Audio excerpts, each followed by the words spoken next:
It's a good thing you spoke at length about model collapse because that's sort of like the topic. Well, I mean, like, there's like a number of objections that I have, but obviously we're not gonna have time for that, so I'm just gonna pick one. But Sure, appreciate that. but Peter Weidenwagen has this one argument against the PSR, which is that PSR entails a model collapse, and so given that model collapse is so vicious, why would anybody accept the PSR by your own light? I can go through the argument if you want. Yeah, sure. Yeah, for anybody who's not familiar with it, that'd be great. Is the idea is that if every if every contingent proposition has a sufficient reason for why it's true, um, then take the conjunction of all contingent facts. That just means take them all together. Conjunction is like a logical connective. Just means take all of them, and you'll have like a big big conjunction of contingent Real, propositions. just real quick for just Yeah, for the audience. So a conjunctive statement is like a this and this and this type statement. So I am yeah, and then walking and I am in America, and so that's a conjunctive statement for anybody who might be yeah, wondering. and then you have and then you're gonna take the conjunction of all contingent propositions, and that's gonna be one proposition. It's called the BCCF, the big conjunction of contingent facts. That's what's like usually it's an acronym for, and that's gonna be contingent because it's only made up of contingent propositions. And then you ask, is the sufficient reason for that contingent or necessary? But it can't be contingent because it contains all contingent facts, so it will be sort of like a circular reason, and those are sort of like ruled out. Um, so then you'll take the explanation, it has to be necessary, but necessary propositions can't be sufficient reasons for contingent propositions because necessary propositions only entail necessary propositions. And therefore, if the PSR is true, there can't be any contingent propositions. There would only be necessary propositions, and that's precisely what a model collapse is. That's how the argument goes. Perfect. Yeah. So just like in short, to summarize, so we'll say that a contingent. So think of like a train car where each car has a different thing in it, and in each car of this big train, you're putting every contingent thing that's true. Then the train car itself is this huge contingent collection that has all of the contingent facts in it, right? So then the question is like, well, what's the explanation for the train then, the whole train? And so, but then you end up with this modal collapse where like, well, if you've got the sufficient reason for the whole train of contingent objects, then it kind of collapses into necessity. Is that a kind of a fair image, I guess, to illustrate that? Yeah, yeah, I mean, that's fine. Okay, so there's kind of two responses. So first of all, if we take that argument at face value, then what it does is it treats propositions as things, and so you'd have to be a realist about propositions in order to think that there's some like sufficient reason for the existence of the proposition. So if you're not a realist about propositions, then the big contingent proposition doesn't exist at all. It doesn't exist. It's just a way of. It's just how we refer to things, and so it's just a refer. It's a way of referring to our conception of things, but it doesn't exist. And so there can't be a reason for its existence because it doesn't exist at all. It's just a useful fiction, I guess. It's just like our words. Like language is sort of invented so that we can refer to things, and so it if it doesn't exist, then it doesn't satisfy the need for the PSR because the PSR says every object that exists or every event that occurs has a reason for its existence or its occurrence. The PSR, the conjunctive statement doesn't exist, and so it wouldn't satisfy that. But how can we steelman this? How can we sort of like make this harder? Well, one way you I might do think. it. Go ahead. Oh no, I don't. I think you can be a nominalist and still run the argument. I don't think that's an issue.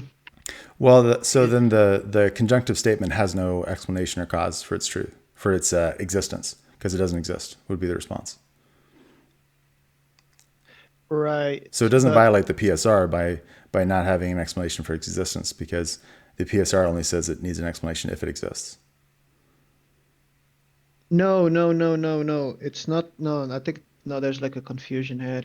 It's not Okay. that the PSR isn't saying that the PSR isn't saying that every contingent proposition needs an explanation for why it exists. It needs an explanation for why it's true.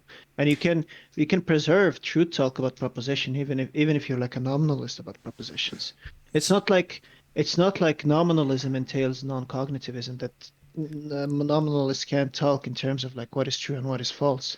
The PSR is about the truth value of contingent propositions. It Yeah, says that and it says that every contingent proposition has an explanation for why it is true, so then not that for would why it be exists.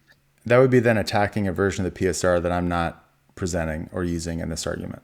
The version of the PSR that I've presented and trying to defend in this argument is that every object that exists or event that occurs has an explanation for its existence or occurrence.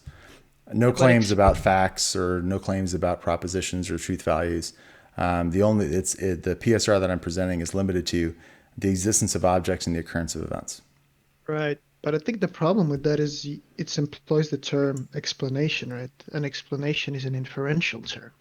And so you're going to have to bring in propositions into the picture. When you say explain why something exists, you're just saying explain why the proposition this object exists is true.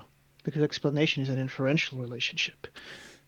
So I affirm what's called the correspondence theory of truth. So I think that explanation runs the other way. So I don't think that propositions explain why things exist. I think that the existence of things explains propositions. So for example, the let's say that I had an orange on my counter. The existence of the orange, the actual object that is the orange on my counter, explains the truth of the proposition I have an orange on my counter. It's not the other way around where somehow like the proposition has to explain something. Rather, the truth of the proposition is dependent on the thing to which it refers. I think what's happening now is there's a confusion between explanation and truth makers. If you hold to correspondence, you take it that what makes a proposition true is that it corresponds to some state of affairs in the world. Um, whereas an explanation is an explanation of why there is such a truth maker to begin with. So, for example, and if I like ask why is it the case that objects fall at an acceleration of 9.81? What's going to explain that is going to be like a set of laws. But those are going to stand in an inferential relationship with that proposition. That means we could deduce exactly the acceleration of the falling object from those laws. So explanation is going to be understood inferentially. But there's a way to translate from propositions to an object, meaning that to have a sufficient cause for an object is just to have an explanation for why it exists, meaning that there's another proposition that explains why that proposition is true. I don't know, was that clear? Yeah, I mean, again, Or I don't or see how let's this connects with the PSR, the argument that I'm making. I don't see how I'm committed to saying that this big conjunctive proposition has an external explanation from the claim that objects have an explanation and events have explanations. right. But I'll let you have the last word, and then we'll go to Dog, who's been in the queue. Okay, yeah, that's fine. It's just the thing that contingent and necessary are like operators on propositions. So it doesn't make any sense to apply them to object unless all you mean by an object being contingent is that the proposition that that object exists is a contingent proposition. It doesn't make like contingency necessary talk doesn't make any sense if you're not talking about propositions.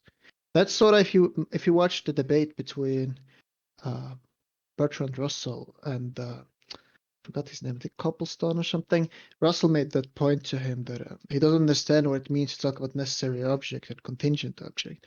And so Rasmussen, who you referenced earlier, said that the way to get around that problem is just to translate contingent objects as the proposition this object exists is a contingent proposition.